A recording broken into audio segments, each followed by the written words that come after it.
what's up guys? Anthony here with the Silver Screen Analysis. Thank you all so much for tuning in. I hope everybody's doing well. Now, Denzel Washington has seemingly done it all over the course of his illustrious career, but there is one thing that he has not done, that's a sequel. But that's until today, because we're talking about the Equalizer 2, directed by Antoine Fuqua, coming to theaters this Friday. I love the first Equalizer back in 2014. I thought Denzel Washington was excellent. He captured that role of a reluctant hero perfectly. I was sort of hopeful for a sequel, but I didn't think one would ever come about, and then this one was announced, and I was optimistic and excited for a second entry that would possibly continue to develop and explore the character. This was something I felt sort of confident in, given that Washington decided to step back into this role, which was something that he's never done before. And more insight is exactly what this sequel delivers. We get to know the character of Robert McCall much more in this story. It does come at the cost of the more fast-paced action vibe that the trailers give the impression of this movie being, however, but to me it was really worth it to dive into the character and the life he has led since the first movie, to learn more about his values and his ethics, which is an area that Washington absolutely thrives in when the role he's playing requires him to do so. This built onto the character's already strong-rooted feel as an aged man with wisdom to provide, with a history he isn't proud of but doesn't necessarily hide from, while at the same time being a skilled killer with the means to kind of accomplish things that are far beyond what his unassuming appearance would tell you. All of this backdrop and substance had me completely invested in the character and his path throughout the story, and when it becomes a personal mission of revenge, the stakes get much higher, the emotional decision making takes over, and I felt watching Washington balance these personas gave the film an intrigue that the first one was missing, kind of with the development of his character arc being responsible for building much of the intensity to the action sequences. The story picks up relatively in the same place as the first one left off, and from there it goes in different directions, which I felt was appealing to watch. It wasn't a sequel that was reliant on wanting to recreate its success as much as a sequel that felt like it just wanted to reintroduce the world of the story, to explore other avenues within it, which I felt was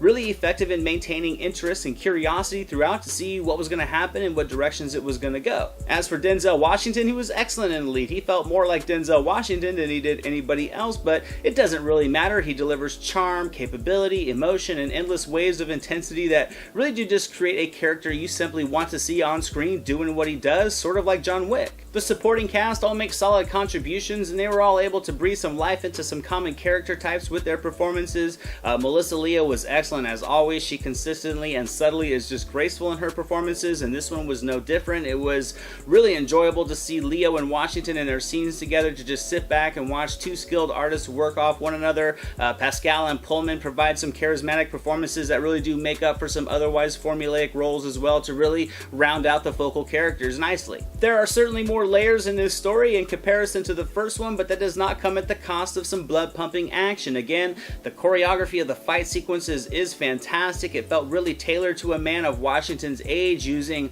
a lot of leverage and quick thinking as opposed to just simple, blunt physical force. Experience is his weapon, and his skill set is sort of the delivery system, I guess, and I just love the styling of the action and how it was shot overall. There are some riveting shootouts that had me up in my seat, some tense showdowns that really build all the intensity you would want and expect from a genre film like this, and with a focus on knife play, it was just awesome to watch, and it really brought a smile to my face as the camera work just pulls you into the violence to capture the true capability of Washington's character as he's carving up endless amounts of bad guys. The action is more than frequent enough in a story that doesn't simply rely on just that to entertain. It does feel like a familiar government agency revenge film with fun international locations, but it's also a contained drama in certain stretches, and I thought the direction from Antoine Fuqua was able to really capture the right tone for both. It's not flashy, and it's perfect for the story to really elevate the emotion of each given moment. Some may find the pace a little bit slow, but if you like an action film that takes the time to build story layers and give more insight into character motives, then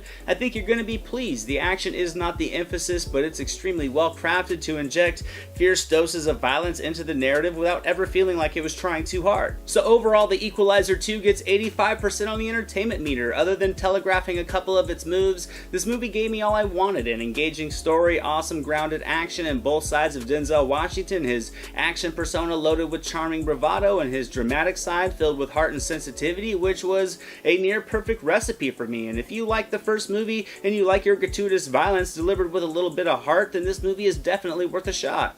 Thank you all so much for watching this video. I hope you enjoyed it. If you did, hit that thumbs up button, share it with your friends, leave a comment. I love to hear from you guys. If you haven't yet, subscribe to the channel, hit the notification bell so you can be alerted when all the new videos pop up. All my social media links are going to be down in the description below. You can also visit the Silver Screen Analysis for a wide range of movie-related content, and here's some links to some recent reviews just in case you missed them.